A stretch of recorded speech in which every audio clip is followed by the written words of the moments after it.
Très bien, nous allons commencer. Donc bonjour à toutes et à tous. Nous nous réjouissons au CN2R de vous accueillir pour cette troisième séance des webinaires scientifiques du CN2R. Alors vous êtes un certain nombre ici dans la salle, vous êtes à peu près 1400 à avoir manifesté votre intérêt pour ce thème en vous inscrivant à notre session d'aujourd'hui. Donc je vous redis un mot sur le CN2R. Nous sommes un groupement d'intérêt public qui a été créé en 2019 et qui a pour mission d'apporter des ressources nécessaires pour agir face au psychotraumatisme et pour permettre aux personnes concernées de retrouver une qualité de vie satisfaisante après un événement traumatisant. Ces séminaires, ces webinaires scientifiques, nous les avons pensés comme permettant, dans le but plutôt d'enrichir et de rendre accessibles les connaissances actuelles sur les psychotraumatismes. Donc il y a eu 2 précédentes séances. Celle d'aujourd'hui est intitulée « De l'enfant maltraité à l'enfant porteur d'un trouble de stress post-traumatique complexe, enjeux conceptuels, méthodologiques et éthiques ». Et nous sommes ravis d'accueillir le professeur Guillaume Bronsard, qui est professeur de psychiatrie de l'enfant et de l'adolescent et chef de service au CHU de Brest. Il est également directeur du département SHS de la faculté de médecine. Il préside l'Association nationale des maisons des adolescents et l'École des parents et des éducateurs d'Île-de-France, qui est une association qui porte 2 numéros nationaux qui sont le Fil Santé Jeune et Stop Harcèlement. Il a été membre pendant une dizaine d'années du conseil scientifique de l'ONPE et il est actuellement membre du conseil scientifique de la PJJ. Actuellement, il est copilote de l'axe santé mentale des assises de la pédiatrie et de la santé de l'enfant qui se tiennent actuellement au ministère. Alors, son domaine d'expertise concerne la santé mentale des enfants maltraités et des enfants placés ou confiés à des structures de protection de l'enfance comme l'ASE et la PJJ. Il va s'interroger aujourd'hui sur les enjeux de ce diagnostic de TSPT complexe quand on parle d'enfants confiés à la protection de l'enfance. Alors, pour l'instant, Guillaume Bronsard est l'un des rares psychiatres en France à s'être intéressé à cette question et à avoir développé des études épidémiologiques auprès des enfants placés. Et on sait, en fait, donc il nous parlera de ses travaux, hein, mais on sait très peu, finalement, de cette population d'enfants. Et on a besoin, vraiment, de mieux comprendre ce qui se passe pour eux et quels sont les déterminants de leur santé mentale. Voire pourquoi pas, on pourrait imaginer de s'intéresser aux déterminants de leur bien-être. Alors, s'intéresser à ça, grâce à des approches scientifiques, c'est un grand chantier qui s'ouvre. Il y a des études internationales à l'étranger, principalement, mais pour l'instant, donc, assez peu en France. On sait que ces enfants, beaucoup d'entre eux en tout cas, souffrent beaucoup, qu'ils ont traversé de nombreux événements adverses, des événements traumatiques, des ruptures précoces. Ils manifestent cette souffrance parfois de façon discrète, parfois de façon bruyante ou tonitruante. Et ce sont les professionnels de la protection de l'enfance, de l'ASE, de la PJJ, qui sont en première ligne, hein, les éducateurs, les éducatrices, mais aussi les psychologues qui sont dans ces structures. Alors, quand un enfant a des troubles, à partir de quel moment on considère que c'est des troubles? Comment on les repère? Qu'est-ce qu'on fait? Quand est-ce qu'on oriente vers la psychiatrie? Est-ce que les rapports sont si simples que ça avec la pédopsychiatrie? Il y a beaucoup d'enjeux complexes là. Il y a beaucoup de sujets qui sont encore à investiguer par la recherche, même au plan international. Alors on va vous mettre dans le chat le lien vers un article d'un chercheur qui s'appelle Devaney plutôt à mon avis, puisqu'il est d'Édimbourg, de l'université d'Édimbourg, et qui a mené en Angleterre, au Royaume-Uni, tout un travail de recherche vraiment passionnant, je trouve, en réunissant des professionnels de la protection de l'enfance, de la pédopsychiatrie, mais aussi des usagers ou des anciens usagers de la protection de l'enfance, pour voir quels étaient les champs à investiguer davantage, les questions à creuser. Et ils ont publié donc, dans cet article un vrai petit agenda de recherche qui, je pense, peut nous inspirer aussi en France. Alors il souligne qu'il faut tenir compte de la dimension développementale, encore plus importante bien sûr chez l'enfant et chez le jeune enfant que chez l'adulte, qu'il faut tenir compte aussi des publics particuliers. Qu'en est-il de l'intersection quand on est enfant placé et qu'on a aussi un trouble du neurodéveloppement, par exemple? Les autres publics particuliers, ça peut être les minorités, tout type de minorités. Qu'il faut aussi, pour développer des recherches, une de leurs conclusions, c'est donc inclure dans les protocoles de recherche, dans le design des études, des personnes concernées, des enfants placés eux-mêmes ou des jeunes adultes qui ont été placés. Et ça résonne assez fort avec notre ADN du CN2R, qui est de toujours travailler dans les différentes dimensions de nos projets avec des personnes concernées. Voilà, donc sans vouloir spoiler la conférence du professeur Bronsart, il ne faudrait pas qu'on s'imagine que le trauma, ça va être une clé magique qui va nous permettre de répondre à tous les problèmes et de faire disparaître toute la souffrance chez ces enfants. Mais cependant, actuellement, il y a des développements conceptuels autour des traumatismes, avec la question des traumatismes complexes, des traumatismes développementaux, qui n'étaient pas présents dans la littérature il y a encore 10 ans. Et on doit, à mon avis, réexaminer la question à l'aune de ces développements récents. Donc, je te remercie, Guillaume, au nom du CN2R, de t'y atteler, et on t'écoute. Voilà. Merci, bonjour à tous. Merci Thierry Bobet, Guillaume Véva de votre bel accueil du jour, l'équipe aussi, du dynamisme, parce que c'est de ça dont on va avoir un peu besoin, puisque le sujet principal du jour, c'est comment organiser une rencontre entre la pédopsychiatrie, entre le soin et puis l'aide sociale à l'enfance, une rencontre un peu stable, un peu calme, et pas uniquement dans des situations conflictuelles, principalement autour d'une hospitalisation urgente qu'il faudrait faire d'un adolescent qui a tout cassé dans le foyer. Je pars, vous voyez, d'un constat extrêmement brut, extrêmement grossier, c'est-à-dire des situations de conflit entre ces deux grandes institutions que sont l'hôpital et l'aide sociale à l'enfance, dont on pourrait espérer que la recherche, notamment autour du psychotrauma, puisse donner des espaces de calme, de complexification et puis de portage un petit peu dynamique et d'espoir pour ces enfants. Une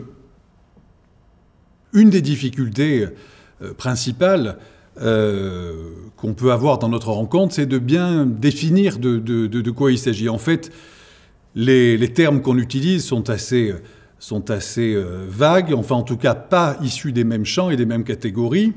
Les enfants maltraités, c'est une définition assez sociologique, un constat, c'est des enfants qui ont subi une maltraitance, des abus, des négligences sévères, qui peuvent, dans certains cas, je vais vous le détailler aussi, être confiés. Donc on peut partir du principe que l'immense majorité des enfants confiés à l'aide sociale à l'enfance, c'est un peu différent pour la protection judiciaire de la jeunesse, j'y reviendrai après, ont subi maltraitance, ou en tout cas sont dans un état de danger qui est principalement psychique.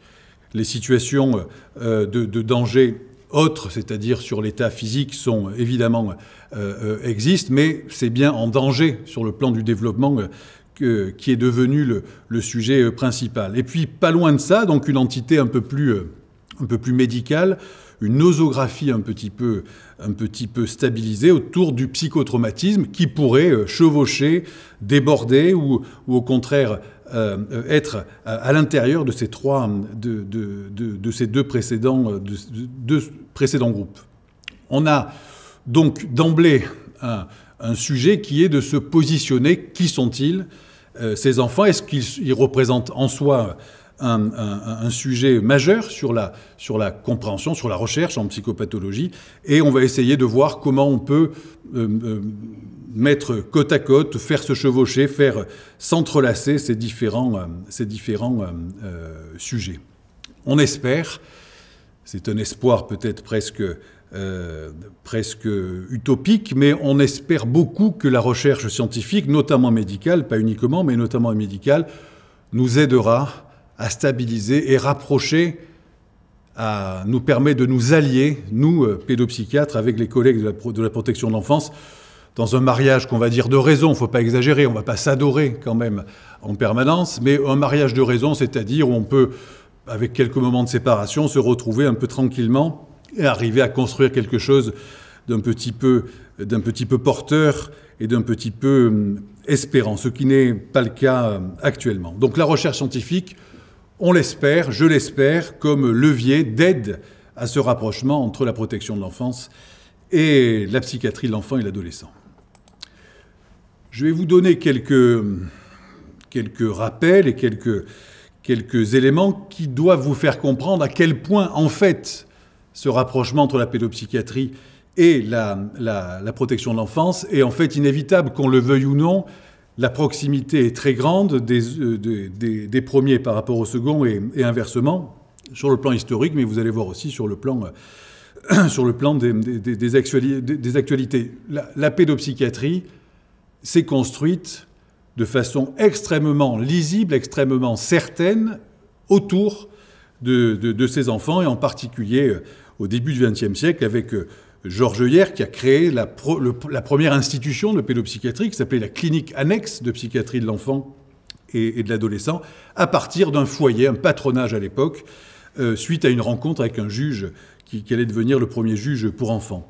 Ça, c'est la première pierre de l'histoire de la pédopsychiatrie institutionnelle. Bien entendu, le corpus théorique de la pédopsychiatrie doit beaucoup à l'observation de ces enfants abandonnés, carencés, avec bien sûr Spitz, l'hospitalisme, Bowlby et Ainsworth, avec l'attachement, Winnicott, bien entendu, sur les relations de protection maternelle, Anna Freud, qui a beaucoup écrit sur les enfants qui avaient été en orphelinat, extraits de leur famille, Jenny Aubry, qui a travaillé assez longtemps auprès d'une association qui s'appelle les Parents de Rosan, qui existe encore et qui s'est occupée très tôt de ces enfants abandonnés, carencés, Myriam David, Michel Soulet et plus récemment Maurice Berger. Donc c'est un sujet, les enfants maltraités, les enfants placés, les enfants confiés ont été un sujet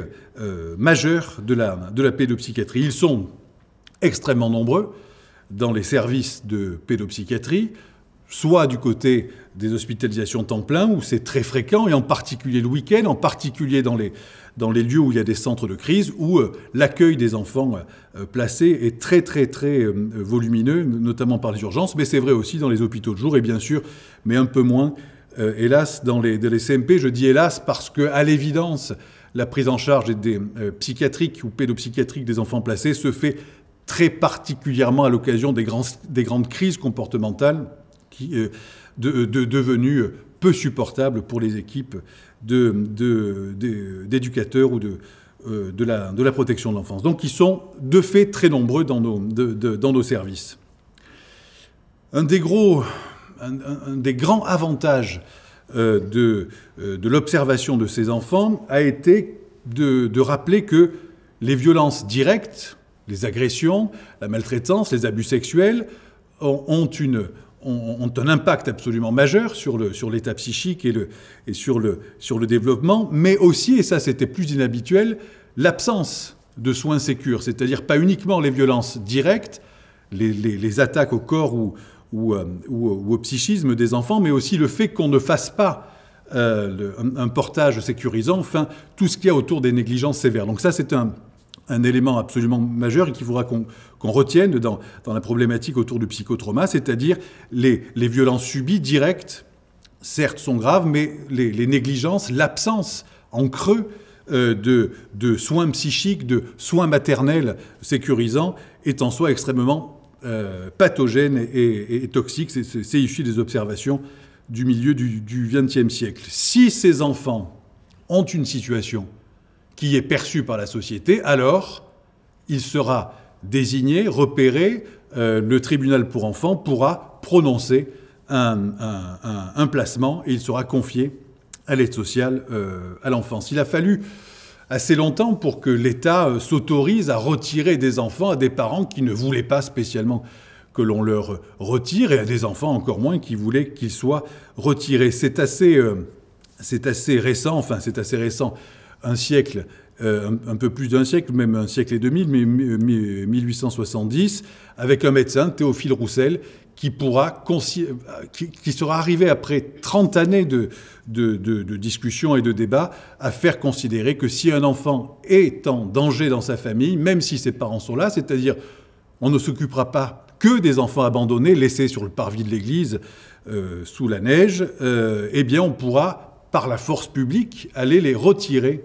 des parents. Et quelques années avant, un médecin, Ambroise Tardieu, avait décrit le syndrome qui deviendra ensuite le syndrome de l'enfant maltraité, ce qui était un syndrome qui à la fois associait des éléments physiques et à la fois des éléments psychocomportementaux et développementaux. Donc c'est assez récent, enfin 150 ans, c'est quand même pas hier, mais enfin c'est assez récent que nous nous sommes organisés pour considérer que ces enfants étaient en grand danger lorsqu'ils étaient dans leur milieu naturel, milieu hautement dysfonctionnant, et que nous nous sommes donné le droit de les extraire pour les protéger. On va voir de quelle protection il s'agit actuellement. Ils étaient beaucoup plus nombreux il y a une cinquantaine d'années. Ils sont 300 000 qui sont confiés à la protection de l'enfance. 300 000, la moitié de ceux-là sont placés. Remarquez que ça correspond à peu près à 2% de la population générale, mais on note quand même qu'ils représentent presque 20%, 1 sur 5, des personnes qui sont incarcérées et un quart probablement des personnes sans domicile fixe, c'est-à-dire avec une évidence de grande vulnérabilité globale. Et nous n'avons pas les chiffres pour ceux qui sont pris en charge par la psychiatrie hospitalière, ce qu'on appelle les hospitaliers requérants. A priori, il y en a aussi un très grand pourcentage. C'est important que nous entendions que le modèle de placement, celui des misérables, c'est-à-dire avec Fantine et Cosette, une relation mère-fille qui est tout à fait ordinaire, tout à fait stable et tout à fait de bonne qualité, mais pour des raisons matérielles. Fantine n'arrive pas à subvenir aux besoins de Cosette et elle doit confier cet enfant au Thénardier. Donc ça, c'est le modèle milieu du XIXe siècle. On a une situation qui n'a absolument plus rien à voir, c'est-à-dire il est très rare que les situations de relation mère-enfant ou parent-enfant soient stables et sécurisantes et que ça ne soit que des problématiques matérielles. Je vous le dis par rapport au développement des troubles psychopathologiques qui vont survenir après, qui n'existaient pas ou moins à l'époque où ça pouvait n'être que des problèmes matériels. Ce qu'il va de soi pour comprendre le développement des troubles psychiques et psychiatriques chez ces enfants, c'est qu'ils cumulent, bien entendu, à peu près tous les facteurs de risque connus du développement des troubles psychopathologiques ou psycho-affectifs, enfin psychiatriques en général, d'autant plus si on les aborde par des mécanismes explicatifs variés et différents. D'abord, peut-être le plus connu depuis John Bowlby, c'est-à-dire les années 50, l'attachement insécure qui va être le lit du développement de l'immense majorité des troubles ou de l'aggravation de ceux qui existeraient. Donc c'est le mécanisme de l'attachement insécure qui est l'élément le plus évident dans les liens que nous allons faire entre le fait d'être placé et le fait de développer des troubles psychopathologiques. Celui des psychotraumatismes, évidemment, c'est celui pour lequel on est présent aujourd'hui, et nous allons voir par quel bout nous pouvons prendre cette approche pour qu'elle nous serve, pour qu'elle nous soit utile, tant du côté des acteurs de la protection de l'enfance que du côté de la pédopsychiatrie. Les mécanismes plus biologiques, celui du stress précoce chronique, avec la fameuse neurotoxicité du cortisol, ces modifications, cet écrasement des courbes nictémérales du cortisol qui donne à la fois une perturbation dans la réactivité au stress, mais qui donne aussi une neurotoxicité directe par l'hypercortisolisme, même s'il est ponctuel, lié au stress précoce chronique. Enfin, n'oublions pas qu'il n'y a pas que cette ambiance insécurisante, il y a aussi une exposition directe aux toxiques pendant la vie fœtale. Il y a bien entendu des traumatismes physiques, dont neurocérébraux. Enfin, toute une somme d'éléments hautement pathogènes sur le plan psychique qui sont concentrés, regroupés, ce qui ne veut pas dire, vous allez voir, que tous les enfants placés ont des troubles, mais qui donnent une très haute vulnérabilité de ces enfants au développement de troubles, que ce soit l'humeur, l'anxiété, leur régulation émotionnelle, leur développement en général, à tel point que certains chercheurs, et là c'était aux États-Unis, ont voulu considérer que être placé à l'ASE, c'est en soi être hautement vulnérable sur le plan psychocomportemental et qu'il faudrait tout autant qu'il y ait de la protection, qu'il y ait du soin. Et certains recommandent le changement du nom et aussi des missions du Child Welfare System, le système de bien-être de l'enfant, comme il est décrit dans le monde anglo-saxon, en Behavioral Healthcare System, c'est-à-dire un authentique système de soins. En soi, le simple fait d'être confié pourrait être suffisant pour entrer dans un système de soins. C'est discutable, évidemment, sur la stigmatisation de ce placement. En quoi la recherche scientifique peut-elle nous aider pour améliorer l'accueil, la prise en charge, le traitement, mais surtout, encore une fois, pour arriver à nous calmer un petit peu dans notre rencontre conflictuelle. Elle est médiocre actuellement, la collaboration entre l'aide sociale à l'enfance et les services de pédopsychiatrie, bien sûr pour des raisons de place, que ce soit de leur côté ou d'une autre, mais aussi pour des anomalies de compréhension et des renvois d'un champ à un autre, avec deux termes caricaturaux de l'idée que nos collègues peuvent avoir du côté de la protection de l'enfance que cet enfant a des troubles psychiatriques, qu'il serait MAD, et en face, du côté des soignants, l'idée au contraire que ce n'est pas du tout des troubles, mais que c'est des carences éducatives et qu'il serait BAD, donc avec ce jeu complètement stupide entre MAD et BAD, où ces enfants peuvent passer d'une représentation détériorée à une autre. Il y a donc urgence à l'accalmie et à une alliance un petit peu paisible entre nous autour d'eux et autour de ces sujets. La recherche scientifique auprès des enfants placés n'est évidemment pas nouvelle, elle n'est pas récente. Il y a pas mal de recherches en sociologie, il y a quelques recherches en médecine légale et en pédiatrie, mais qui est plutôt autour de l'accueil d'une enfance maltraitée, mais autour du moment où ils sont accueillis pour des évaluations ou lorsqu'ils passent par les urgences, et c'est tout à fait utile. En revanche, sur le plan des liens entre le passé de maltraitance et le développement des troubles psychopathologiques, c'est un petit peu plus rare et un peu plus incertain. L'idée même, bien entendu, que les troubles, l'enfance chaotique, les blessures précoces aient des conséquences dans le comportement des enfants, des adolescents et même évidemment des adultes est très ancienne. Elle a plus d'un siècle. Il se trouve en pratique que l'étude de la psychopathologie des enfants placés est tout à fait pauvre, que ce soit en France ou ailleurs. Je vais vous montrer quelques chiffres qui le montrent. Alors, je vais vous présenter quelques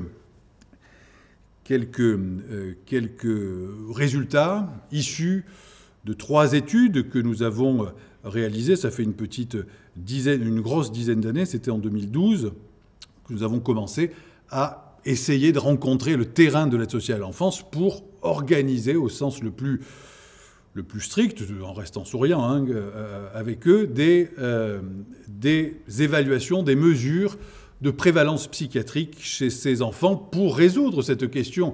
À quel champ appartiennent-ils, la psychiatrie et l'ASE, en sachant bien entendu que la réponse serait à la fin aux deux. Nous avons besoin évidemment de ces deux champs, et pas l'un ou l'autre, mais les deux en même temps. Donc, on avait commencé, il y a un peu plus d'une dizaine d'années, par cherché à mesurer la prévalence des troubles psychiatriques chez les enfants, et plutôt là c'était les adolescents placés en foyer. On avait fait ça dans les Bouches-du-Rhône.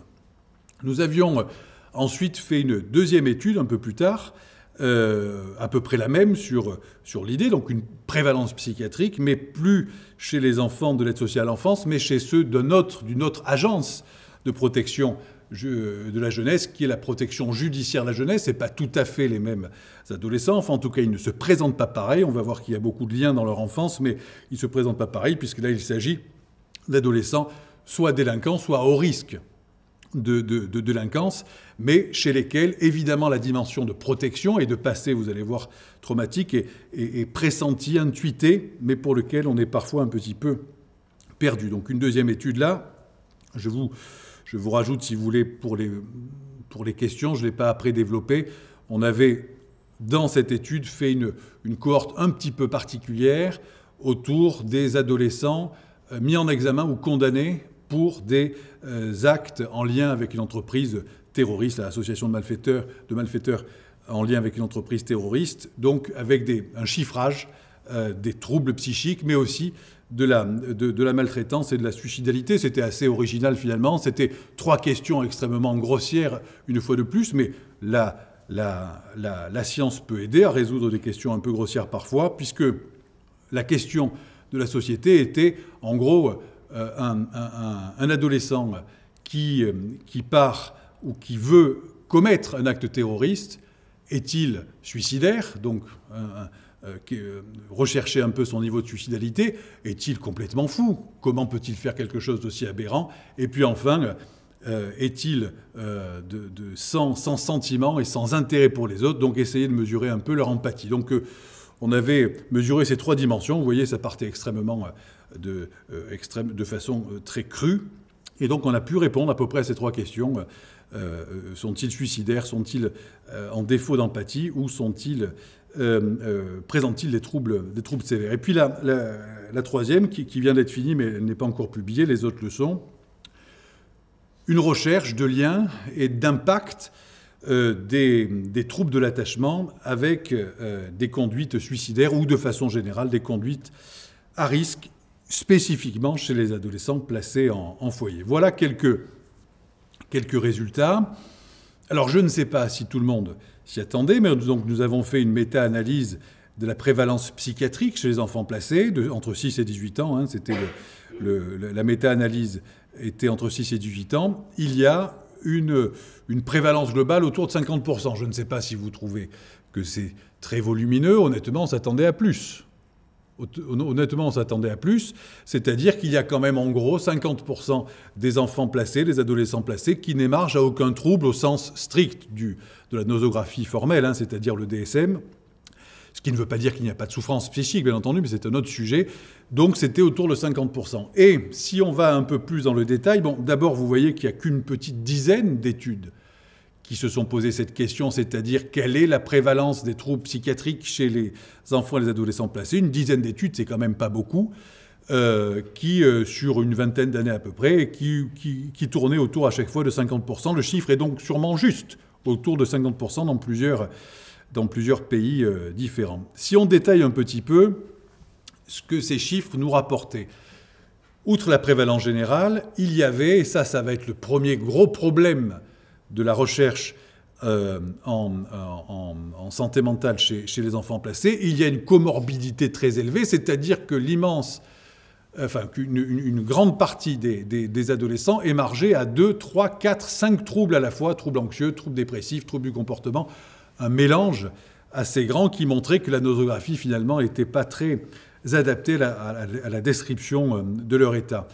Pas tous les troubles étaient présents, ça aussi c'est important, parce que ce n'était pas juste une augmentation générale, il y avait 0 trouble du côté des TOC, pas de TOC, et pas de troubles des conduites alimentaires côté restrictif. 4e point majeur, c'était la place des filles. La place des filles était très volumineuse, très dominante sur la prévalence, avec non seulement des troubles plus sévères, mais non seulement des troubles plus fréquents, et avec la coexistence de troubles classiquement attribués aux garçons, c'est-à-dire des troubles du comportement, des troubles externalisés, c'est-à-dire des enfants et des adolescents qui perturbent le milieu autour d'eux, en particulier l'école, mais aussi des troubles de filles, c'est des filles, donc des troubles de filles, c'est-à-dire des troubles dits internalisés, anxiété, dépression, conduite suicidaire. Donc les filles qui étaient placées, et qui le sont toujours, pour une bonne partie, même si c'est il y a quelques années, cumulaient à la fois des troubles du comportement externalisés et à la fois des troubles dits internalisés, ce qui donnait une situation encore plus dangereuse pour elles et des grandes difficultés pour les éducateurs qui s'occupaient de ces jeunes filles placées. Expressivité inhabituelle et indirecte, et on va le voir sur le profil justement autour du psychotrauma. Expressivité inhabituelle et indirecte, c'est-à-dire que toutes les questionnaires ou les approches qui devaient obtenir leurs sentiments subjectifs sur leur situation donnaient des chiffres complètement contre-intuitifs, c'est-à-dire que leur qualité de vie, leur ressenti de bien-être, leur qualité de relation aux amis, même à l'école, était supérieure à la moyenne générale. C'était un petit peu inattendu. Et en reprenant ça avec des focus group, donc on n'avait pas laissé ça juste comme une erreur de nos calculs, à l'évidence, c'était une poussée très claire chez ces enfants de dire qu'ils se sentaient bien, qu'ils allaient bien et qu'ils ne nous demandaient rien. Donc on était aussi dans une expressivité inhabituelle et un peu plus indirecte sur l'expression de la souffrance ou la constitution des troubles. Enfin, et c'est le sujet du jour, la part du PTSD. Alors on en parlait un petit peu avant avec Guillaume Veva et l'équipe du CN2R. Les scores de troubles du stress post-traumatique sont faibles. Alors pas très faibles, puisque tu disais, Guillaume Veva, que c'est autour de 1% quand même en population générale, donc c'est quand même un petit peu au-dessus, mais on s'attendait, avec la grande importance de la maltraitance ou de l'exposition aux expériences aversives, à avoir un score quand même beaucoup plus élevé quand on a des troubles anxieux à 30%, quand on a des troubles des conduites à 20%, quand on a des dépressions majeures à 15% et des troubles du spectre psychotique à près de 20% aussi. Bon, on s'attendait quand même à un peu plus, donc c'est 5%. Notez aussi les TS à 20%, grande différence très significative entre les garçons et les filles, 10 contre 30. Donc ça, retenons très simplement qu'il y a une prévalence très élevée des troubles psychopathologiques chez les enfants placés, donc autour de 50%, qu'ils ont quand même une expressivité inhabituelle et que le PTSD, en tout cas tel qu'il est amené par les outils diagnostiques que nous avons utilisés, qui est le mini, version enfant, le mini-kid, eh bien, il produit assez peu de reconnaissance de troubles post-traumatiques. Deuxième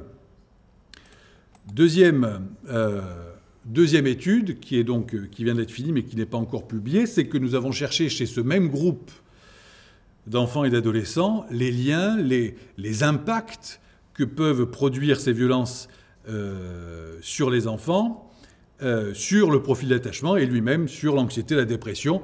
C'était intuitif, mais il était important que nous puissions le prouver. La corrélation est tout à fait significative et non discutable entre le score d'ACE, ce fameux score Adversive Childhood Experience, très principalement pour les violences directes. C'était un petit peu contre-intuitif aussi. Je pensais que les violences indirectes, les violences plus en creux, avaient cette influence-là. Elles ne l'ont pas, ou en tout cas peu, en tout cas bien moins que les violences directes, donc les coups et les abus sexuels qui ont un impact très clair et visible sur le profil d'attachement, avec une perturbation globale, avec une défaillance de la relation de confiance en particulier, et avec un effet inverse, mais c'est classique dans cette analyse, d'aliénation à la mère, plus l'aliénation à la mère est élevée, et plus l'anxiété et la dépression est élevée, et plus les TS sont élevés, alors que sur tout le reste, c'est l'inverse. Plus la confiance au père, à la mère et aux amis est élevée, et plus évidemment ça baisse l'anxiété, dépression, TS. Donc il n'y a que l'aliénation à la mère qui donne un effet inverse.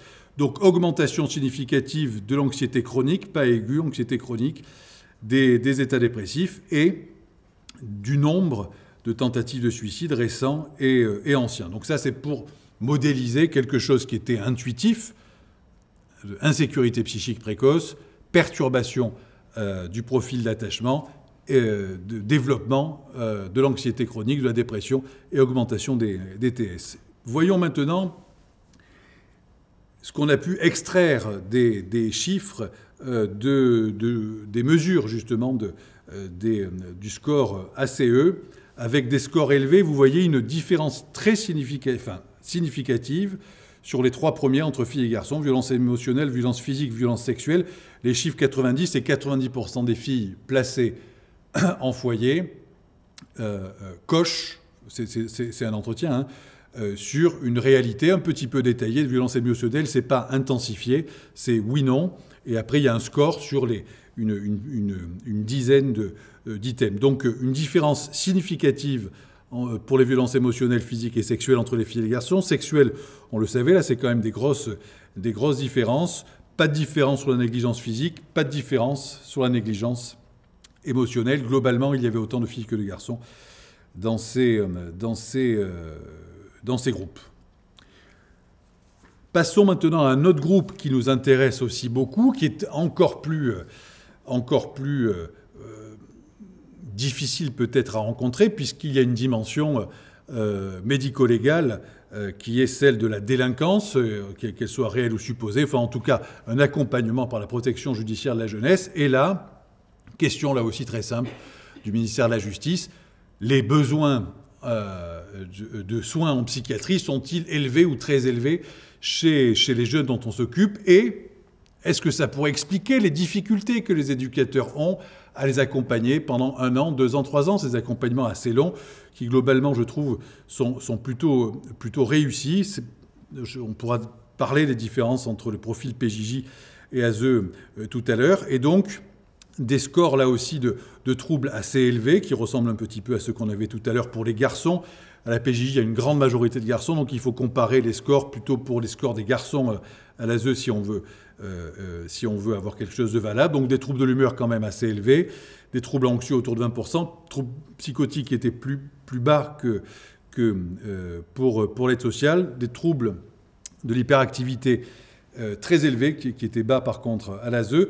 Et bien sûr, ça c'est le facteur, l'élément nosographique qui complique toute l'affaire, c'est le trouble des conduites. Trouble des conduites, évidemment, si vous êtes pris en charge par la PJJ, c'est que vous avez transgressé, ou en tout cas que vous êtes à haut risque de commettre des actes qui perturbent beaucoup l'environnement du côté des transgressions. Et donc, il n'est absolument pas étonnant, et c'était même étonnant qu'il n'y ait pas 100%. En fait, ce qui explique qu'il n'y ait pas 100%, c'est qu'il y a quand même une partie des jeunes qui sont confiés à la PJJ qui n'ont pas commis des actes de façon répétitive. C'est ceux qui avaient commis 2 types d'actes, qui étaient en fait à part.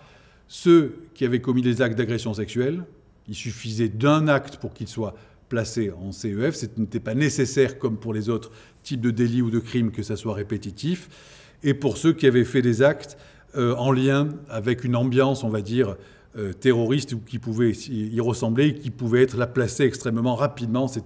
On était en 2018-2019, donc dans une ambiance très, très, très intense autour de ces sujets de radicalisation religieuse. Donc il y avait quand même une bonne partie d'adolescents qui avaient commis un seul acte, mais qui pourtant se trouvaient placés en centre éducatif fermé. Et là aussi, le PTSD, mais c'est la même remarque que tout à l'heure, je ne sais pas si on le discutera tout à l'heure, PTSD plutôt rare, autour de 5%, comme à l'aide sociale à l'enfance. Nous avons pu comparer quelques chiffres, on va aller rapidement, de l'exposition aux maltraitances lorsque vous êtes placé à l'aide sociale, lorsque vous êtes placé à la PJJ, ou alors en population générale. Les chiffres population générale sont comparables de façon partielle, puisque ASE, ce que je vous ai mis, ça a disparu, mais c'est pour les garçons. PJJ, il n'y a pratiquement que des garçons.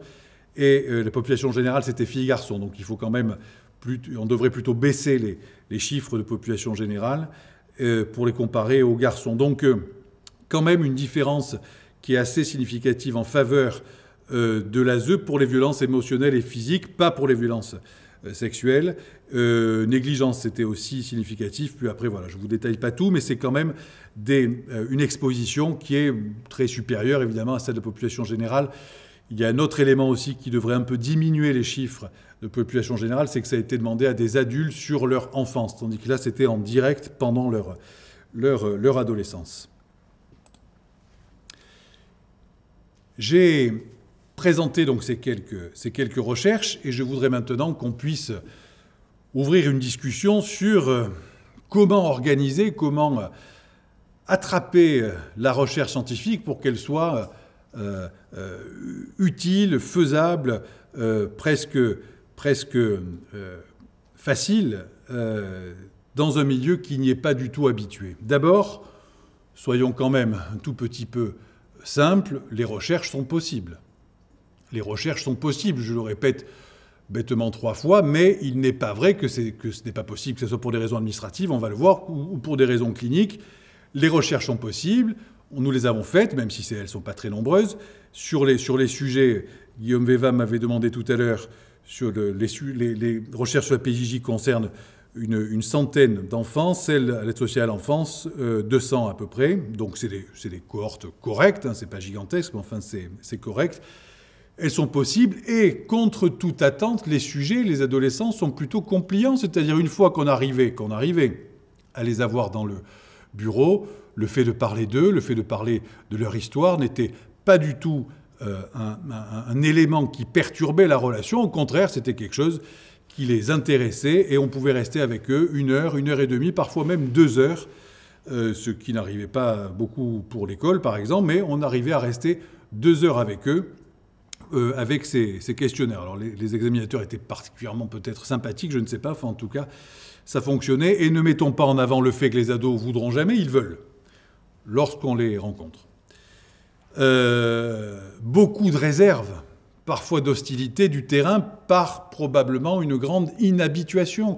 C'est un milieu qui est peu ou pas habitué à organiser de la recherche scientifique de type médical. Il y a beaucoup de recherches tout à fait utiles, bien sûr, du côté des sciences sociales, des recherches qualitatives, et qu'il va être très intéressant, justement, à articuler avec ces recherches-là, sauf que ce n'est pas le cas actuellement, et il y a quand même une position réservée, hein, on reste globalement très poli, des directions, des psychologues, des travailleurs sociaux. Réservé, ce n'est pas une hostilité, c'est que c'est quelque chose qui dérange quand même beaucoup. Et puis, cette idée de venir examiner les enfants pris au hasard, placés, une espèce de sentiment de surstigmatisation. Enfin bon, voilà, à chaque fois, ça a été extrêmement long, mais enfin, ça a été possible. Mais, autre problème absolument majeur pour réaliser des études scientifiques dans ce milieu, c'est la place des parents. Nous ne pouvons pas, normalement, faire des études auprès des enfants, des études médicales auprès des enfants sans l'accord parental. Une bonne majorité des parents étaient peu ou pas présents, ce qui en dit aussi beaucoup sur les difficultés que les professionnels ont dans le travail de proximité avec eux. Et si encore, pour le niveau 3 des fameux classifications des recherches sur la personne humaine, niveau 3 de la fameuse loi Jardé, si on arrive à obtenir une possibilité éthiquement acceptable pour les centres, enfin les CPP, avec une non-opposition, qui est presque une position un petit peu une pirouette, c'est-à-dire il faut qu'ils ne s'opposent pas après qu'on leur ait bien expliqué. Par contre, pour les niveaux 1 ou niveau 2, ce n'est pas possible. Il faut l'engagement des deux parents qu'il faut chercher, retrouver. Et c'est extrêmement rare qu'on ait cette belle alliance avec les parents dans ces milieux-là. Donc on peut le faire pour ces niveaux de recherche avec les délégations d'autorité parentale qui peuvent être données pour un petit groupe d'enfants, qui peuvent être donnés bien sûr à l'aide sociale à l'enfance. Mais la dernière question, et c'est sur ça qui va être ma dernière partie, on a peut-être un problème de nosographie, c'est-à-dire que vous avez vu que la comorbidité est très élevée, peut-être que la nosographie est mal appropriée, et on va voir ce que le psychotrauma peut nous aider, bien entendu, la question des échelles et comment on les utilise aussi. Alors, quelques rappels sur ce qu'on pourrait utiliser, ce qu'on devrait utiliser pour aller chercher un petit peu de traumatisme psychique, ou en tout cas d'état psychique consécutifs ou liés à des facteurs de stress importants. Je les ai listés, c'est ceux du DSM. Le plus important pour nous dans le champ de l'aide sociale à l'enfance, de la protection de l'enfance, sont évidemment le trouble réactionnel de l'attachement, décrit principalement autour de ce sujet, encore une fois, par Bowlby, qui d'ailleurs s'était inspiré de la biographie d'une quarantaine de jeunes délinquants à Londres. Donc, on le sait, cette théorie a été très, très éclairante, très, très aidante dans les milieux de la protection de l'enfance. Donc, il faut bien entendu qu'on soit très attentif à cette catégorie nosographique. De désinhibition du contact social est souvent aussi largement vue avec une impulsivité, une agitation, une sensitivité. Enfin, voilà, c'est quelque chose qui est très utile. Les autres aussi, mais peut-être un peu moins. Notez que pour ce qui est du syndrome, le trouble du stress post-traumatique, dans le DSM-5, vous verrez, contrairement à la CIM-11, dans la DSM-5, le psychotrauma complexe n'a pas été inclus, mais quelques années après la sortie, en 2013, 2 sous-groupes ont permis d'améliorer la finesse clinique avec la possibilité de déformer en gros l'événement, enfin le souvenir, et puis on peut associer en plus des éléments classiques du TSPT, eh bien, impulsivité, dépressivité, et là on s'approche un petit peu de la définition. Et par mémoire, sur le DSM précédent, le 4, le fameux DESNOS, qui a été aussi très, très utile autour du psychotrauma complexe, donc le stress extrême, mais pas défini suffisamment de façon suffisamment stable pour... Voilà, il n'a pas été réutilisé. La CIM 11, donc là, on pourrait se dire que par la CIM 11, eh bien, dans la catégorie des troubles spécifiquement associés au stress, ça y est, l'aide sociale à l'enfance maltraitée a son syndrome. Il est décrit pratiquement comme tel. Le TSP complexe, c'est la triade classique de post-traumatique associée à des éléments de dépressivité, de dysrégulation, des troubles de la relation, donc quelque chose de beaucoup plus envahissant, de beaucoup plus élargi, qui peut-être restreignait trop la définition initiale. Et dans le CIM-11, c'est clairement défini. Il s'agit, pour les éléments traumatiques, de violences domestiques prolongées, d'abus sexuels, de maltraitance physique sur des enfants. C'est pour eux. Cette catégorie diagnostique semble particulièrement appropriée pour aller travailler sur le plan clinique et sur le plan de la recherche auprès de ces enfants. Mais vous voyez quand même qu'il faut les deux, c'est-à-dire il faut la triade principale et puis après les autres éléments. C'est juste une note, la notion de maltraitance dans la CIM 11 est aussi en dehors des catégories psychiatriques, elle est aussi mise dans les facteurs associés en toutes lettres, en négligence et maltraitance, dans la fameuse catégorie 24, voilà, enfin fameuse, que personne n'a lu peut-être, mais enfin qui est dans la dernière partie de la CIM 11. Qu'est-ce qu'on peut attraper, qu'est-ce qu'on peut malaxer, qu'est-ce qu'on peut un petit peu tricoter autour du concept de trauma complexe pour les enfants maltraités, spécifiquement pour les enfants maltraités. Je ne parle que de ça.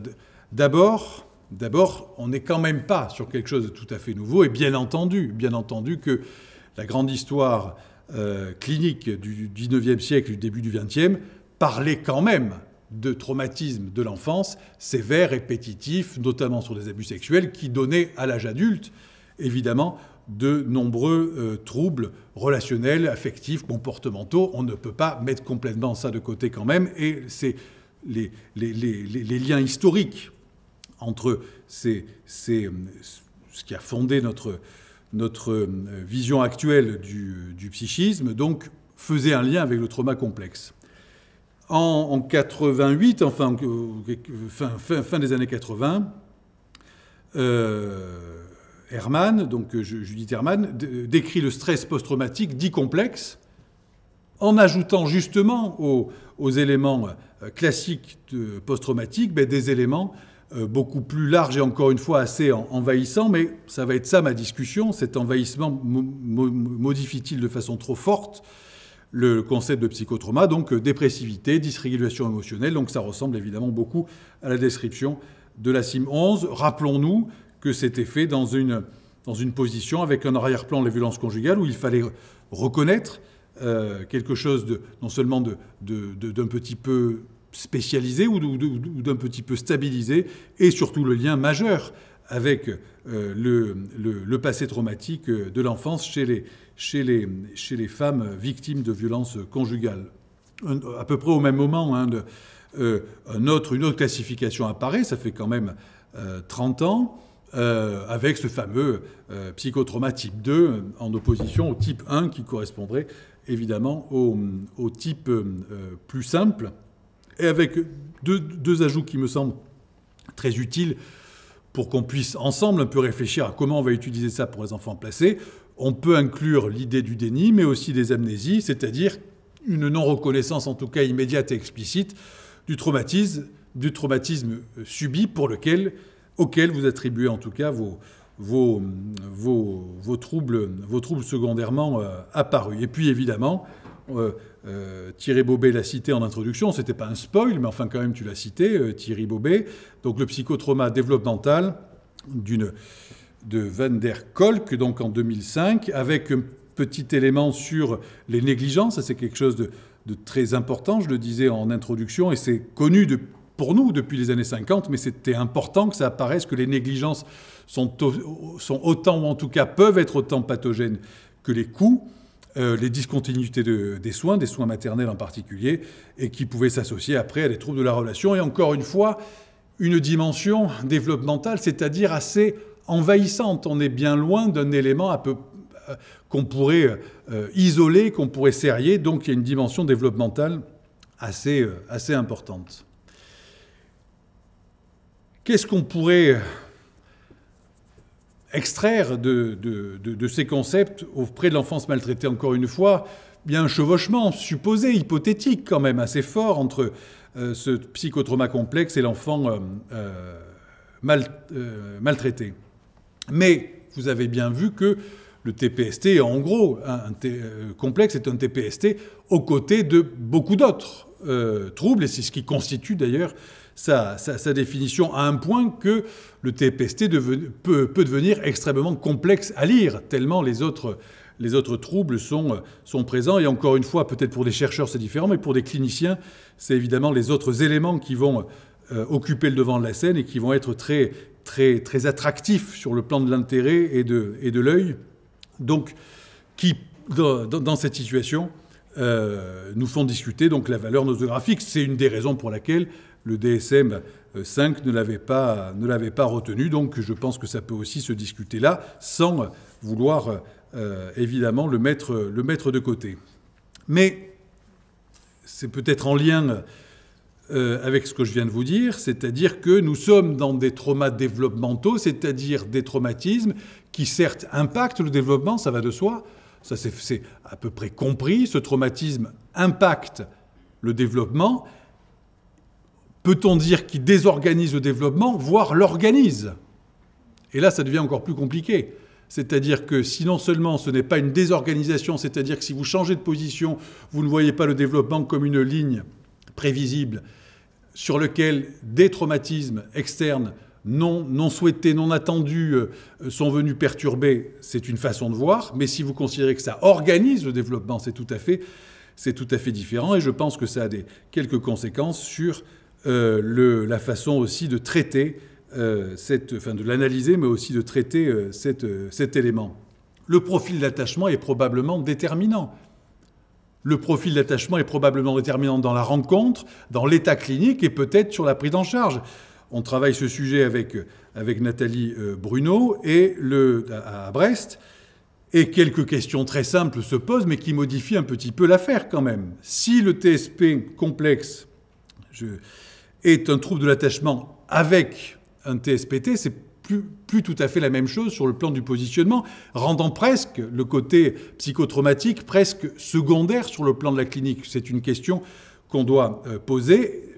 en gros, quelle est la place, quelle est la hiérarchie clinique? Est-ce que ce sont les troubles de l'attachement qui l'emportent et qui portent le développement et la clinique, ou est-ce que c'est associé à peu près au même niveau? On pourra le discuter ensemble et on pourrait donc aller vers une clinique dont la part attachmentiste est absolument majeure et modifiera notre rencontre qu'on fait avec l'enfant et l'adolescent et modifiera donc les techniques que nous allons utiliser. Alors ça c'est moins original, puisque c'est quand même à peu près connu avec les amnésies, etc.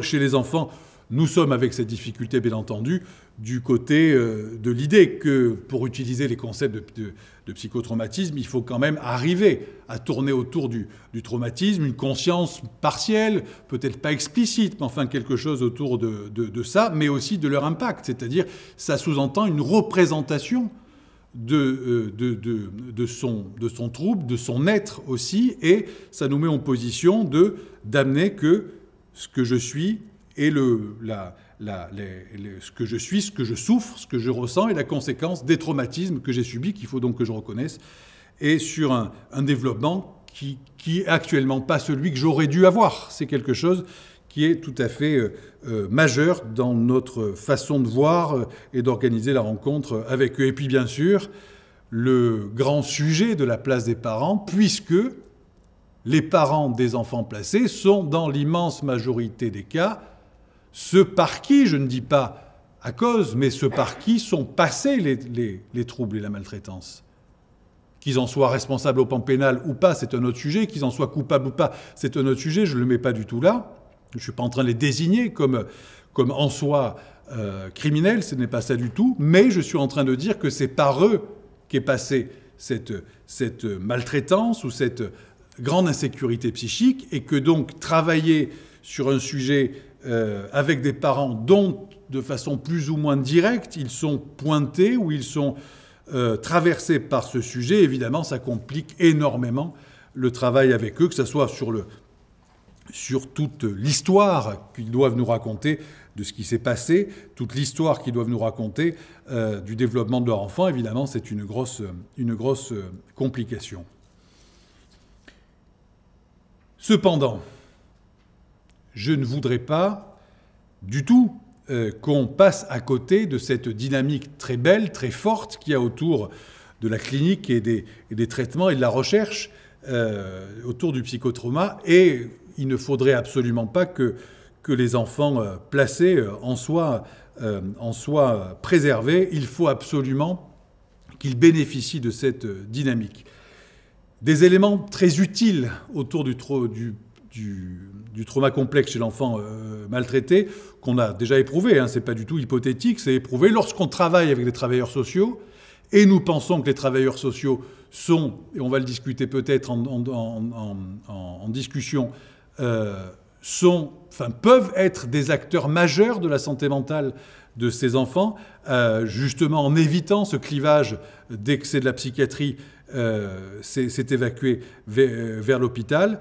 Eh bien, leur représentation est très utilement influencée par ces concepts de trauma complexe, et les liens très forts entre violence subie et violence agie deviennent absolument évidents, indiscutables. Bien sûr de façon intuitive, tout le monde pressent, tout le monde a l'idée que lorsqu'on a été très maltraité, il est possible quand même qu'on soit un petit peu agité, un petit peu violent, parfois dangereux dans les suites, et que donc on devrait quand même faire ce lien entre ces deux choses, sauf que lorsque vous êtes en face d'un adolescent qui s'agite et qui vous attaque, eh bien vous n'avez pas cette énergie, vous n'avez pas cette ressource psychique pour aller chercher ce passé qui devrait vous permettre de prendre un peu de recul et puis de garder une réelle et authentique et saine compassion avec ces enfants et les adolescents qui subissent, hélas, bien l'inverse, mais probablement par un isolement beaucoup trop fort des travailleurs sociaux et une absence de notre part en pédopsychiatrie pour les aider d'abord à supporter, à essayer de comprendre cette violence qu'ils agissent en lien avec celle qu'ils ont subie.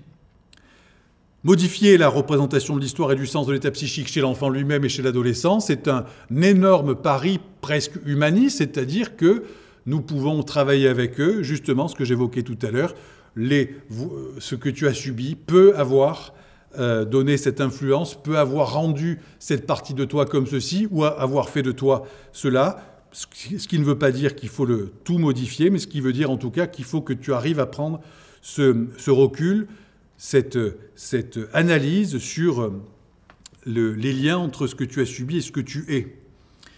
Il faudra prendre la précaution, mais elle est vraie tout le temps et partout sur ces éléments post-traumatiques. Donc elle est connue pour ceux qui sont psychotraumatologues. Donc la précaution, mais ça c'est un travail qu'il faut faire surtout avec les éducateurs, contre le risque de l'enfermement dans la posture victimaire. Mais ça c'est vrai à peu près pour tous les sujets sous la reconnaissance de victime, ce qui ne veut pas dire qu'il ne faut pas le faire, mais qu'il faut juste avoir ces précautions assez importantes.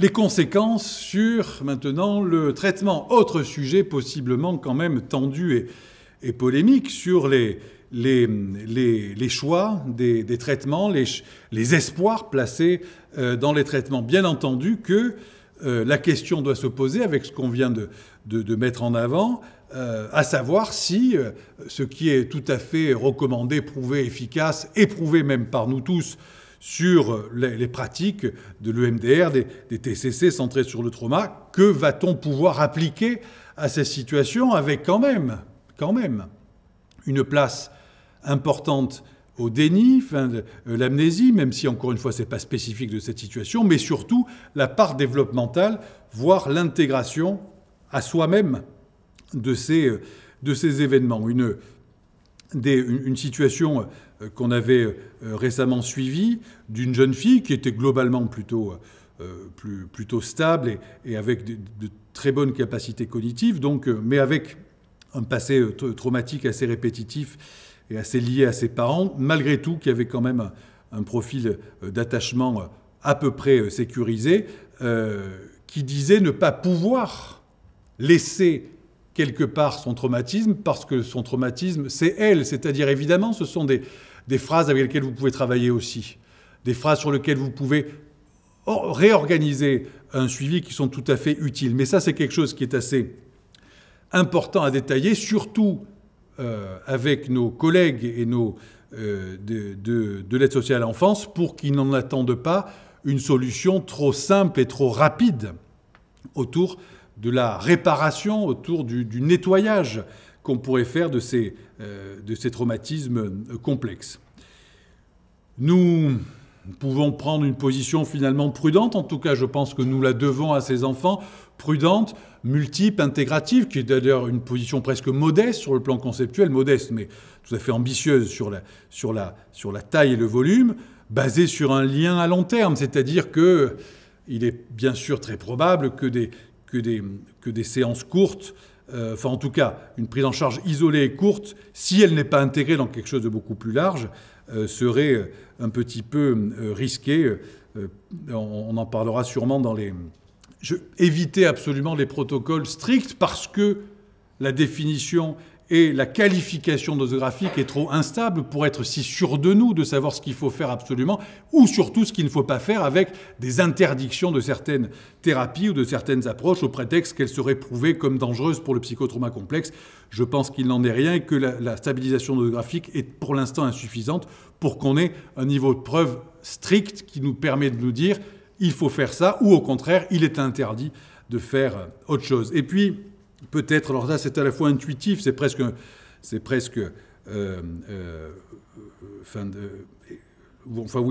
intuitif. Prêtons garde pour notre discipline, pour la pédopsychiatrie, de ne pas organiser le grand clivage, le grand séparatisme avec d'un côté les troubles du neurodéveloppement qui, avec une tendance très forte à aller vers le côté de la neurologie, et de l'autre côté, donc, que deux groupes de troubles qu'il y aurait en pédopsychiatrie, les TND ou le psychotrauma, avec une approche presque strictement inverse, c'est-à-dire ce n'est pas le cerveau qui est en cause, mais l'environnement, même s'il y a évidemment des impacts d'environnement sur le cerveau, etc. Donc avec un gros risque de clivage et de séparatisme, étant donné les forces politico-militantes qu'il y a sur les deux champs, qui sont tout à fait utiles et nécessaires. Donc ce n'est pas du tout un risque que je lie à eux, ce n'est pas du tout les militants qui posent problème, c'est nous. C'est si on se fait happer de façon trop forte. La pédopsychiatrie doit garder avec force la coexistence de ces deux grands champs et de travailler entre les deux tout le temps, même si, bien entendu, les poussées du recherche ou les changements ou les réponses thérapeutiques ont besoin parfois de positions un peu radicales. Alors voilà, je voudrais pour finir que nous soyons dans une attente à la fois importante, pleine d'espoir, pour que nous redonnions un petit peu de goût aux soignants en pédopsychiatrie, aux collègues de l'aide sociale à l'enfance, pour s'occuper des enfants maltraités sur le plan de la santé mentale, sur leur psychisme. Bien entendu que la dynamique du psychotrauma est un levier extrêmement puissant, extrêmement fort. Celui de la recherche est absolument gigantesque, que ce soit du côté de la clinique, de la neurophysiologie et bien sûr de la thérapeutique. Il faut absolument que nous puissions faire des recherches sur les soins, sur les modalités de traitement applicables, utilisables pour les enfants maltraités, pour sortir de ce yo-yo complètement idiot entre compassion et rejet qui tourne autour des comportements des enfants maltraités, et qu'on ait, grâce à la recherche, un espace un peu d'air et de temps pour réfléchir. Le bénéfice de cette dynamique, donc, doit absolument revenir aux enfants maltraités, bien sûr, à la condition, ça sera le sens de tout ce que je vous aurais dit, de ne pas réduire la maltraitance ou la problématique de la maltraitance au psychotrauma complexe, car simplifier la situation a autant de risques que la complexifier trop. Je vous remercie. Voilà.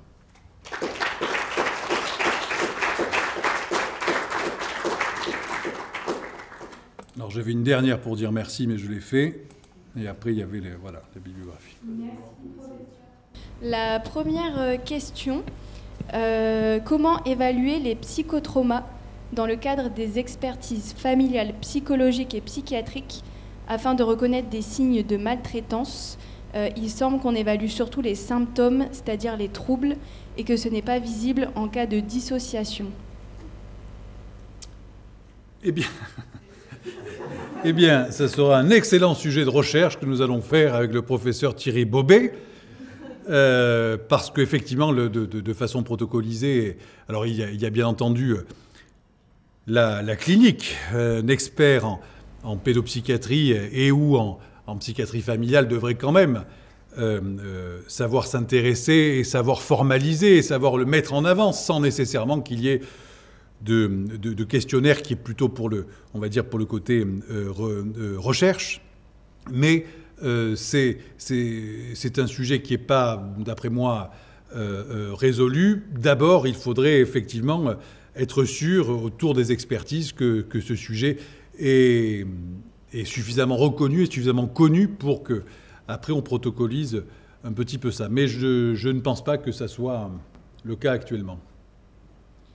Une seconde question. Il y a le complément du professeur Bobet. C'est une question, en fait, je pense que ça pose cette question qui n'est pas résolue, je suis d'accord, et avec, on sait, de gros problèmes. Professeur, est-ce que vous pourriez parler dans le micro, comme ça, toutes les personnes à distanciel... Je voulais pas voler la place de M. Mansart. C'est une question très importante qui n'est pas résolue, sur laquelle on est très sollicité au CN2R et sur laquelle on n'a pas forcément de réponse facile. On sait que, je pense qu'on peut dire qu'il y a parfois des problèmes autour de l'expertise en France. La question essentielle, il me semble, c'est quelle place on donne à ces expertises.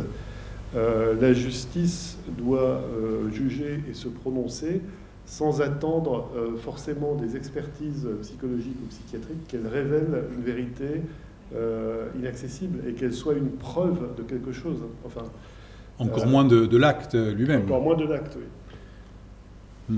C'est pourtant moi j'ai ça. Une deuxième question en ligne. Actuellement, le soin n'est-il pas trop orienté vers le traitement médicamenteux des symptômes psychotraumatiques et pas assez sur les causes? Alors, le traitement médicamenteux des symptômes psychotraumatiques chez les enfants placés, honnêtement, il est rare quand même.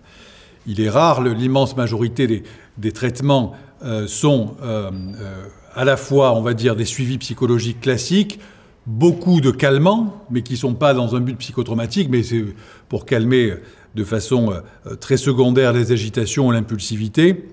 Il est rare, en tout cas, à ma connaissance, qu'on utilise l'avlocardil ou en tout cas des médicaments qui ont une réputation d'utilité formelle sur le psychotraumatisme. La question des psychotropes en général, bien sûr qu'il y a toujours une tendance à utiliser des médicaments lorsqu'on est un petit peu à bout, lorsqu'on est un petit peu sans temps, et on pourrait quand même un peu plus associer les traitements médicamenteux au suivi psychologique. Il y a eu un rapport du Haut Conseil à la famille et à l'enfance et à l'âge, HCFEA, qui mettait en avant une augmentation, je crois depuis 2014, très importante des prescriptions de psychotropes chez l'enfant. La question est quand même assez complexe parce que d'abord, c'est pas parce que ça a augmenté que c'est pas juste, et c'est pas parce que ça a augmenté que c'était mieux avant.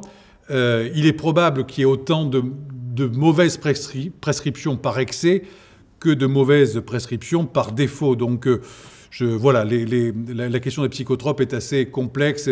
Pour la pédopsychiatrie, elle a souvent été un objet de clivage et de conflit entre nous, entre pédopsychiatres. Les médicaments, nous, on en utilise assez souvent. La plupart du temps, c'est symptomatique, mais on les utilise peu sur l'indication stricte du psychotrauma. Je ne sais pas si chez les adultes, vous le faites... Une autre question sur la prise en charge. La plupart des jeunes maltraités ne souhaitent pas voir de psychologue par déni, représentation du psy, honte, peur, etc. Comment mettre en place un accompagnement adapté ? Le seul qui est possible, enfin il y en a un et demi, le seul qui est possible, c'est d'intégrer le référent travailleur social dans le suivi, c'est-à-dire il n'est pas imaginable de demander au travailleur social d'amener l'enfant et de partir, il faut qu'il soit intégré. C'est la seule façon, bien entendu, qu'on puisse organiser des suivis. On le fait pareil avec les parents. On ne peut pas imaginer qu'un enfant vienne seul. Donc, il faut intégrer les travailleurs sociaux référents de l'enfant au suivi psychothérapique et au suivi médico-psychologique en général. Le deuxième est un peu plus ambigu, je l'évoquais de façon indirecte, c'est la place des parents. Je pense que les psychiatres, les pédopsychiatres, doivent s'intéresser aux parents des enfants placés, même s'ils ne les voient pas en même temps. Hein, c'est pas, parce que parfois, il y a des interdictions de rencontres, etc. Donc, la solution évidente, c'est d'impliquer les adultes qui s'occupent des enfants. Les enfants n'ont jamais envie de venir voir le psychiatre. Hein. C'est des gens, finalement. Hein. Ils n'ont pas envie de voir les psychiatres. Une autre question, quels moyens avons-nous pour pallier à la neurotoxicité du stress et les lésions neurologiques causées par ces psychotraumatismes, même lorsque les violences sont posées depuis une dizaine d'années, voire plus, qui ont des conséquences sur la mémoire et les compétences psychosociales, notamment via l'impact sur l'amygdale ? Alors, non, mais j'ai une réponse. Non, parce que... Alors, pour l'impact de la neurotoxicité du cortisol, c'est évidemment qu'il y a une sécurité psychique qui empêche les surrénales et l'hypophyse de sécréter le cortisol. C'est-à-dire qu'on revient strictement à la prévention précoce, c'est-à-dire dès la naissance, mais on a des problèmes éthiques. À partir de quand doit-on lancer un groupe de professionnels auprès d'une jeune mère ou de jeunes parents qui ne demandent pas grand-chose, qui ne voudraient pas nécessairement avoir de l'aide à la parentalité. Donc c'est un art extrêmement subtil d'aider des gens qui n'ont pas trop envie, parce que c'est très stigmatisant, parce que c'est très honteux d'être désignés comme des parents dysfonctionnants. C'est très douloureux. Parfois, vous le savez, parfois, c'est même fréquemment le cas, c'est eux-mêmes des enfants d'anciens enfants issus de ce genre d'ambiance chaotique. Donc, la prévention à la neurotoxicité du cortisol, c'est la prévention précoce en psychiatrie périnatale et jusqu'à 3 ans. Évidemment, il faut investir ce champ avec beaucoup de moyens, mais ça ne suffit pas. Il faut des moyens et de l'énergie et du dynamisme, ce qui n'est pas du tout lié aux moyens. Un petit peu, mais pas... Voilà. Donc, alliance entre pédopsychiatrie, pédiatrie et sage-femme, s'il faut un petit peu faire avant la naissance, et bien sûr aide sociale à l'enfance pour aider très fortement, très massivement ces mères et ces parents à être moins insécurisants et moins chaotiques. Il y aura moins de cortisol dans l'amygdale. Nous avons encore quelques questions. Comment travailler l'attachement en consultation lorsque nous recevons des enfants confiés pour lesquels le lieu de placement est insécure ou incertain, notamment sur la durée ? Ça revient un petit peu à ce que je voulais évoquer tout à l'heure, c'est-à-dire on ne peut pas travailler l'attachement de façon complètement écartée des gens qui s'occupent de l'enfant, c'est-à-dire les lieux de placement, c'est-à-dire les familles d'accueil, c'est-à-dire les éducateurs référents. Encore une fois, ils ont une importance absolument majeure sur l'état psychique. Je veux dire, ce sont les plus grands préventeurs des troubles psychiques, ce sont les travailleurs sociaux et les gens qui s'occupent du petit maternage et ceux qui s'occupent, donc les familles d'accueil, etc. C'est-à-dire qu'il faut s'occuper d'eux, il faut s'occuper d'eux à s'occuper des enfants, c'est-à-dire des séminaires de formation, c'est-à-dire des supervisions, c'est-à-dire des régulations, c'est-à-dire une implication de tous ces professionnels qui sont nombreux avec nous en pédopsychiatrie. Et ça, c'est dans le grand projet d'alliance entre ASE et pédopsychiatrie, c'est-à-dire il faut un volet de travail entre nous, de travail interprofessionnel dans un premier temps, puis après, pour qu'ils puissent s'occuper des enfants. Et ça sera ça,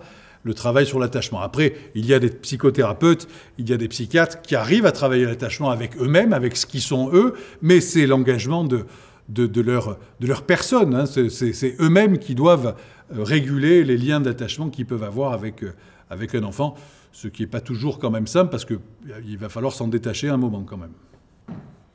Avant-dernière question. Lorsque des enfants ayant subi des violences sexuelles développent des comportements sexuels problématiques et abusent à leur tour, est-ce une façon de revivre le psychotrauma subi, de parler de leur vécu en dehors des mots ? Ce qui va être d'abord très important, je ne l'ai pas cité et c'est un oubli de ma part, il y a beaucoup d'auteurs, enfants, ados et probablement évidemment chez les adultes, qui sont eux-mêmes d'anciennes victimes, c'est-à-dire l'état d'auteur victime est quelque chose de majeur à intégrer dans nos prises en charge. Bien entendu que peut-être il y a un lien, une réviviscence, un nouveau vécu, mais ce qui ne doit absolument pas empêcher la partie éducative, la partie même pénale, s'il faut la faire, c'est-à-dire que le fait d'avoir subi n'est pas une excuse au fait de faire subir à d'autres, évidemment, mais il est très important qu'à tous les niveaux, que ce soit le juge, l'éducateur, le psychiatre, on puisse faire coexister dans notre tête qu'il est à la fois auteur et à la fois victime et qu'il va falloir travailler les deux facettes, les deux facettes et ne pas s'écraser ou se fasciner sur une des deux facettes. Ça complexifie encore un peu, mais je crois que c'est très important, en tout cas au moment de l'enfance et de l'adolescence, puisque bien entendu, je crois même que ce sont eux, hein, les auteurs les plus fréquents de violences sexuelles sur enfants ados, ce sont eux-mêmes des adolescents et non pas les adultes. Une dernière question pour le distanciel. Merci d'ailleurs à tous ceux qui ont posé des questions sur le chat. Il y en a eu beaucoup. On a dû sélectionner des questions, mais elles sont toutes très intéressantes. Les mineurs non accompagnés sont-ils pris en compte dans les études passées en revue ? Par moi, non, mais Thierry Bobet va vous dire quand même quelque chose, puisque c'est son sujet majeur quand même sur cette affaire. Par moi-même, non, et les différentes études, soit que j'ai citées me concernant, soit citant d'autres collègues, n'incluent pas cette dimension. Je crois que c'est quand même, c'est mesuré, mais de façon un petit peu différenciée, Thierry, quand même. Alors, à ma connaissance, ce n'est pas mesuré en France, sauf initiative très très locale. En partie parce que c'est un sujet qui est difficile d'accès et chaque département est assez frileux pour communiquer sur ce sujet-là. En revanche, il y a de grandes études en Belgique faites par notamment une chercheuse qui s'appelle Ilse Derluyn, D-E-R-L-U-Y-N, à moins qu'il y ait un H quelque part, qu'on peut trouver dans PubMed, qui a beaucoup travaillé en population générale de MNA en Belgique avec des résultats intéressants.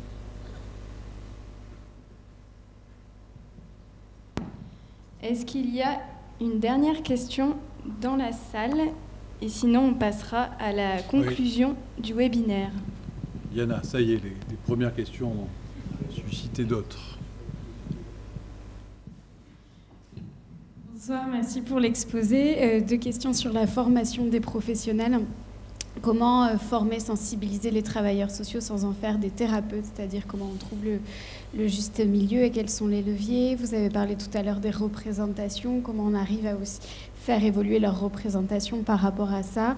Et 2e question sur la place et le rôle des assistants familiaux, comment on arrive à pouvoir travailler sur cet axe-là avec un niveau de formation qui soit adapté au profil des assistants familiaux. Il faut qu'on arrive à différencier clairement pour eux la formation théorique sur qu'est-ce que le développement psychique, qu'est-ce que le traumatisme, qu'est-ce que du travail sur les thérapies. C'est-à-dire qu'a priori, leur rôle principal, mais il est énorme, il est du côté de la prévention. Du côté de la prévention, c'est-à-dire un accompagnement. Il est possible, et puis dans certains cas, moi je ne serais pas ni embêté ni choqué que certains éducateurs puissent intégrer une dynamique d'authentique thérapie, mais à des conditions assez régulées et cadrées, c'est-à-dire justement que ça ne soit pas isolé. En gros, le risque, ça serait, j'ai été formé quelques jours à une thérapie et je la fais dans mon bureau au 3e étage du foyer. Ça on est d'accord que... Je ne sais pas s'ils le font, enfin, ou vraiment s'ils sont à bout, quoi, mais autrement quand même. Donc, moi, je pense qu'il faut travailler avec eux sur le long cours et éviter toute idée d'une formation one-shot qui te donne un outil de la fameuse boîte à outils que tu pourras réutiliser. C'est-à-dire que c'est tellement complexe, c'est ce qu'on démontre là depuis tout à l'heure, c'est tellement complexe qu'il faut qu'ils intègrent l'équipe avec une place un peu à cheval. C'est-à-dire que c'est, je pense, ça le plus grand enjeu, hein, c'est de trouver la bonne place aux travailleurs sociaux et aux assistantes familiales dans une dynamique de soins et de prévention en santé mentale. Il ne faut pas qu'ils soient en dehors, il ne faut pas qu'ils soient complètement dedans. Donc la façon de faire, c'est de les voir régulièrement et qu'ils soient totalement à l'aise avec nous, qu'ils soient... Quand ils viennent chez nous, il faut qu'ils se sentent un peu chez eux quand même, les travailleurs sociaux. On vient, je l'ai pas mis, j'ai pas mis la belle photo de Saint-Vincent-de-Paul, on vient à peu près tous de cette même origine. Hein. Il y a autant d'hôpitaux que de foyers Saint-Vincent-de-Paul, c'est la même.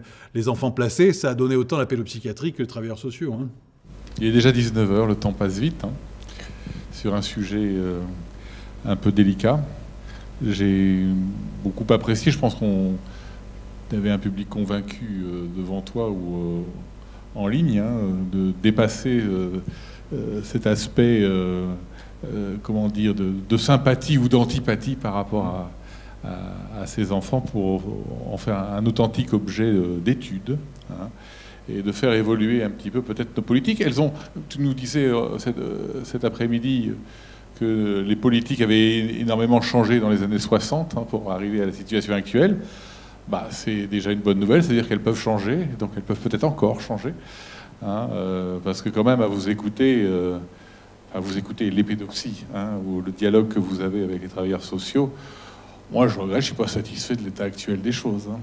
Hein, ce divorce encore trop consommé entre le système de soins et les travailleurs sociaux n'a vraiment pas de raison d'être quand on t'écoute. Hein. Si effectivement la question du psychotrauma se pose obligatoirement dans la dimension complexe, et comme tu l'as très bien dit, elle associe toute la symptomatologie psychotraumatique à des retentissements sur la régulation des émotions, sur les interactions sociales.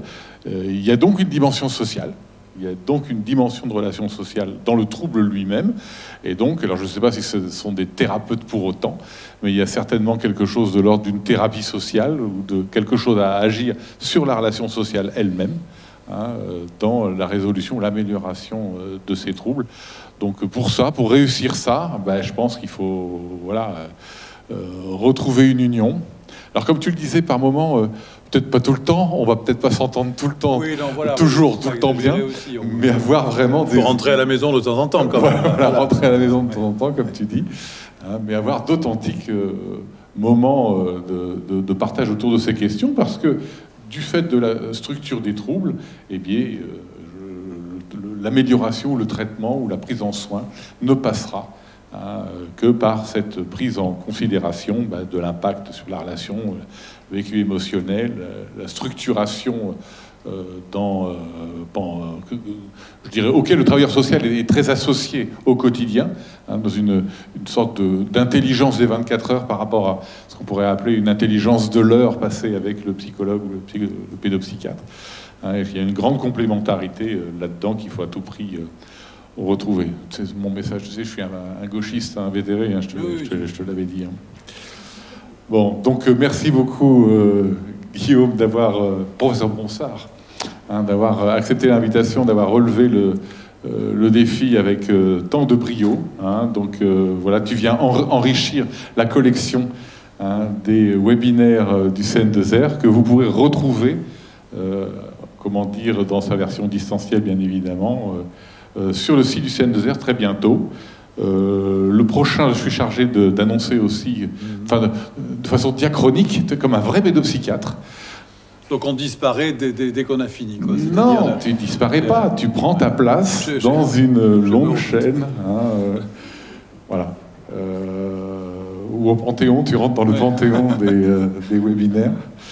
Donc le prochain sera le jeudi 29 juin, et nous accueillerons le professeur Éric Buy, hein, qui est le past president immédiat de l'Association mondiale du stress post-traumatique, du stress traumatique, pardon. Et il va s'attaquer aussi, lui aussi, à un sujet pas simple, c'est le principe de ce genre de webinaire, et il va traiter la question du deuil et du trauma. Alors, ouais, du trauma dans le deuil, ou de l'équivalence ou non, voilà, points communs et différences entre deuil et trauma, voire, je dirais, la conjonction des deux, dans ce qu'on appelle aujourd'hui le deuil prolongé. C'est un sujet dont c'est, à mon avis, un des 10 meilleurs spécialistes mondiaux. Vous pouvez nous suivre sur les réseaux sociaux. Je sais, j'ai pas l'âge pour parler comme ça. Bon, il y a quand même Facebook, c'est un réseau de grand-père, on est d'accord ? Twitter, vous avez le Twitter fou qui est devant moi, là, au premier rang. Hein, LinkedIn, je ne sais même pas ce que c'est. Hein, YouTube, je vois, quand même. Ne ris quand même pas. Hein. Vous pouvez vous inscrire sur le site du CN2R. Il y a une newsletter qui vous permettra d'être un petit peu au courant de notre actualité et du moment où le webinaire du professeur Bronsart sera disponible en ligne. Hein. Donc voilà, encore merci à toi.